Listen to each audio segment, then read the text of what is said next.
Hi friends, ఈరోజు మనం జాహ్నవి కపూర్ చేసిన మూవీ చెప్పుకుందాం ఫ్రెండ్స్. తెలుగు వాళ్ళకి మ్యాక్సిమం తెలియకపోవచ్చు, బట్ మన దేవరా మూవీలో హీరోయిన్ అంటే ఇప్పుడు అందరికీ తెలుసు ఫ్రెండ్స్. జూనియర్ ఎన్టీఆర్ గారితో చేశారు. ఎల్లుండి రిలీజ్ అవుతుంది మూవీ. ప్లీజ్ ఫ్రెండ్స్, ఈ మూవీని థియేటర్లో చూసి సక్సెస్ చేయాలని కోరుకుంటున్నాను. ఎవరైనా ఎన్టీఆర్ ఫ్యాన్స్ ఉంటే ప్లీజ్ కామెంట్ చేయండి. First movie Dhadak, super hit movie.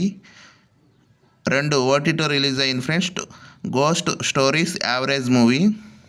3 Gunjan Saxena ఓటీటీలో రిలీజ్ అయింది, super hit movie. 4 Roohi, flop movie. 5 good luck Jerry ఓటీటీలో రిలీజ్ అయింది, hit movie. 6 Mili, average movie. 7 Bawaal, average movie. 8 Rocky, hit movie, guest role చేశారు ఈ మూవీలో. 9 బటాన్ ఉజాజియా, average movie. 10 Uljha, flop movie. అందరూ వెయిట్ చేస్తున్న మూవీ దేవరా 27 రిలీజ్ అవుతుంది ఫ్రెండ్స్. అందరూ చూడండి. Please subscribe my channel.